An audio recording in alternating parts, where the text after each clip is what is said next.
باپ نہ ہو تو بھائی، اور بھائی نہ ہو تو جو بھی نسب کے اعتبار سے قریبی رشتہ دار ہو وہ اس کی طرف سے احرام کی نیت کرے اور ان باتوں سے بچائے جو محرم کے لیے ناجائز ہیں۔ چنانچہ مفتی محمد امجد علی اعظمی فرماتے ہیں، بچے کی طرف سے احرام باندھا تو اس کے سلے ہوئے کپڑے اتار لینے چاہیے، چادر اور تہبند پہنائیں اور ان تمام باتوں سے بچائیں جو محرم کے لیے ناجائز ہے۔ اور سمجھدار بچہ احرام کی نیت خود کرے گا، ولی اس کی طرف سے احرام نہیں باندھ سکتا۔ اگرچہ بچہ سمجھدار ہو تو اسے خود احرام باندھنا ہوگا، سرپرست اس کی طرف سے نہ باندھے کہ جائز نہیں۔ اگر سمجھدار بچہ خود احرام باندھنے کی قدرت رکھتا ہو تو اسے خود احرام باندھنا ہوگا، سرپرست یا ولی اس کی طرف سے احرام نہیں باندھ سکتا، اور نہ سرپرست کے باندھنے سے سمجھدار بچہ محرم ہوگا۔ اور اگر سمجھدار بچہ خود احرام باندھنے کی قدرت نہ رکھتا ہو تو سرپرست اس کی طرف سے احرام باندھے گا۔ نہ سمجھ بچے کی طرف سے نیت اور لبیک کا طریقہ۔ نہ سمجھ بچے کی طرف سے احرام کی نیت اس کا ولی کرے اور اس طرح کہے، احرمت عن فلان، یعنی میں فلاں کی طرف سے احرام باندھتا ہوں، فلاں کی جگہ اس بچے کا نام لے۔ اسی طرح لبیک میں بھی بچے کی طرف سے اس طرح کہے، لبیک عن فلان، فلاں کی جگہ اس کا نام لے اور آخر تک لبیک مکمل کرے۔ عربی میں نیت اسی وقت کارآمد ہوگی جبکہ معنی معلوم ہوں۔ اپنی مادری زبان یا اردو میں بھی نیت کر سکتے ہیں۔ مثلاً بچے کا نام بلال رضا ہے تو یوں نیت کیجئے، میں بلال رضا کی طرف سے احرام باندھتا ہوں۔ یہ بھی ذہن میں رہے کہ دل میں نیت ہونا شرط ہے جبکہ زبان سے نیت کرنا مستحب ہے۔ اگر زبان سے نیت نہ بھی کی تو کوئی حرج نہیں۔ لبیک زبان سے کہنا ضروری ہے، اور وہ بھی کم از کم اتنی آواز میں کہ اگر سننے میں کوئی رکاوٹ نہ ہو تو خود سن لے۔ آئیے اب ناسمجھ بچے کی طرف سے طواف کی نیت اور استلام کا طریقہ جانتے ہیں۔ سب سے پہلے نیت کر لیجئے، دل میں نیت کافی ہے، اور بہتر یہ ہے کہ زبان سے بھی اس طرح کہے۔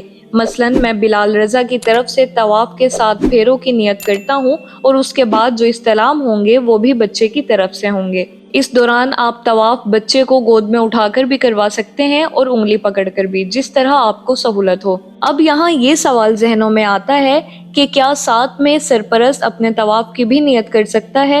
جی ہاں، کر سکتا ہے، بلکہ کر لینی چاہیے کہ اس طرح ایک ساتھ دونوں کا طواف ہو جائے گا، مگر یہ ذہن میں رہے کہ ہر پھیرے میں دوبارہ استلام کرنا ہوگا، ایک بار اپنی طرف سے اور ایک بار بچے کی طرف سے۔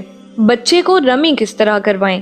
سمجھدار بچہ خود رمی کرے اور ناسمجھ کی طرف سے اس کے ساتھ والے رمی کر دیں، اور بہتر یہ ہے کہ ان کے ہاتھ پر کنکری رکھ کر رمی کروائیں۔ اگر بچے کے مناسک کے حد سے کچھ رہ گیا یا اس نے کوئی ایسا فعل کیا جس سے کفارہ یا دم لازم آتا ہے تو کیا حکم ہے؟ بچہ کسی عمل کو چھوڑ دے یا ممنوع کام کرے تو ان پر کوئی قضا واجب نہیں اور نہ ہی کفارہ۔ یوں ہی ناسمجھ بچے کی طرف سے اس کے سرپرست نے احرام باندھا اور بچے نے کوئی ممنوع کام کیا تو باپ پر بھی کچھ لازم نہیں۔ اور اگر بچہ حج فاسد کر دے تو کیا کرنا ہوگا؟ اگر بچے نے حج کو فاسد کر دیا تو نہ دم واجب ہے اور نہ قضا، اگرچہ وہ سمجھدار بچہ ہو۔ اور بچے کے لیے حج کی قربانی کا کیا حکم ہے؟ بچہ چاہے سمجھدار ہو یا نہ سمجھ، اس پر حج کی قربانی واجب نہیں۔ اور اگر سرپرست بچے کی طرف سے حج کی قربانی کرنا چاہے تو کر سکتا ہے یا نہیں؟ کر سکتا ہے، مگر اپنی جیب سے کرے، بچے کی رقم سے نہ کرے۔ میرے اسلامک آئیکن کے ناظرین، ہم نے بچوں کے حج کا طریقہ اور مسائل جانے۔ اب ہم بچوں کے عمرے کا طریقہ اور اس کے مسائل جانتے ہیں۔ سب سے پہلا سوال جو بچوں کے عمرے کے دوران آتا ہے وہ یہ کہ کیا بچے کو عمرہ کروا سکتے ہیں؟ اگر ہاں تو طریقہ کیا ہوگا؟ تو اس کا جواب یہ ہے کہ ہاں، کروا سکتے ہیں۔ مسائل میں یہاں بھی وہی سمجھدار اور ناسمجھ بچے والی تفصیل ہے، البتہ اس میں مزید تفصیل یہ ہے کہ بہت چھوٹے بچے کو مسجد میں داخل کرنے کے احکام پر غور کر لیجئے۔ حکم یہ ہے کہ اگر بچے سے نجاست کا غالب گمان ہے تو اسے مسجد میں لے جانا مکروہ تحریمی ہے، ورنہ مکروہ تنزیہی۔ اب یہاں یہ سوال ذہنوں میں آتا ہے کہ کیا بچے کو بھی حلق یا قصر کروایا جائے گا؟ جی ہاں، البتہ بچی کو قصر کروائیں گے۔ اگر دودھ پیتی یا بہت چھوٹی بچی ہو تو حلق کروانے میں بھی حرج نہیں۔ نفلی طواف میں بچے کے کیا احکام ہیں؟ سمجھدار بچہ خود اپنی نیت کرے اور طواف کے بعد والے نفل بھی ادا کرے، جبکہ ناسمجھ بچے کی طرف سے اس کا سرپرست نیت کرے۔ طواف کے نفلوں کی حاجت نہیں۔ اگر بچہ بغیر احرام میقات کے اندر داخل ہوا اور اب بالغ ہو گیا تو کیا اس پر دم واجب ہو جائے گا؟ نہیں، نابالغ بغیر احرام میقات سے گزرا پھر بالغ ہو گیا اور وہیں سے احرام باندھ لیا تو دم لازم نہیں ہے۔ ایک اور سوال جو یہاں قابل غور ہے وہ یہ ہے کہ بہت چھوٹے بچوں اور بچیوں کو مسجد نبوی میں لے جا سکتے ہیں یا نہیں؟ تو سرکار مدینہ سلطان باقرینہ صلی اللہ تعالی علیہ وسلم کا فرمان ہے، مسجدوں کو بچوں اور پاگلوں اور خرید و فروخت اور جھگڑے اور آواز بلند کرنے اور حدود قائم کرنے اور تلوار کھینچنے سے بچاؤ۔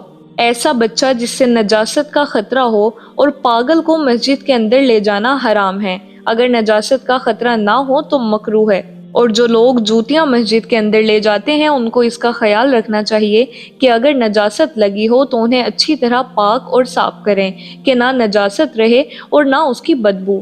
البتہ اگر پاک نہیں کیا لیکن اس طرح صاف کر لیا ہے کہ نہ تو مسجد کی آلودگی کا اندیشہ ہے اور نہ ہی نجاست کی بو باقی ہو تو پھر ناجائز نہیں ہے۔ البتہ یہ یاد رہے کہ جوتے پاک ہوں تب بھی مسجد میں پہن کر جانا بے ادبی ہے۔ تو میرے اسلامک آئیکن کے ناظرین، جب عام مسجدوں کے یہ آداب ہیں تو مسجد نبوی اور مسجد الحرام شریف کے کتنے آداب ہوں گے، یہ ہر عاشق رسول بخوبی سمجھ سکتا ہے۔ مگر آج کل بچے وہاں چیختے چلاتے دندناتے پھرتے ہیں اور بعض اوقات معاذاللہ گندگی بھی کر دیتے ہیں، مگر افسوس لے جانے والوں کو اکثر اس کی کوئی پرواہ نہیں ہوتی۔ بے شک یہ بچے ناسمجھ ہیں، ان پر کوئی الزام نہیں، مگر اس کا وبال لے جانے والے پر ہے۔ اگر سمجھدار بچے کو بھی مسجد میں لے جائیں تو اس پر بھی نظر رکھنی چاہیے کہ لوگوں کی عبادت میں خلل نہ ہو۔ لہٰذا بچوں کو روزہ انور کی حاضری کے لیے مسجد شریف کے باہر سے ہی سبز گنبد کے روبرو حاضری دلوا دیجیے۔ امید کرتی ہوں کہ اس ویڈیو سے آپ نے بہت سی معلومات حاصل کی ہوگی اور آپ کو بچوں کے حج و عمرہ سے متعلق تمام تر مسائل سمجھ آ گئے ہوں گے۔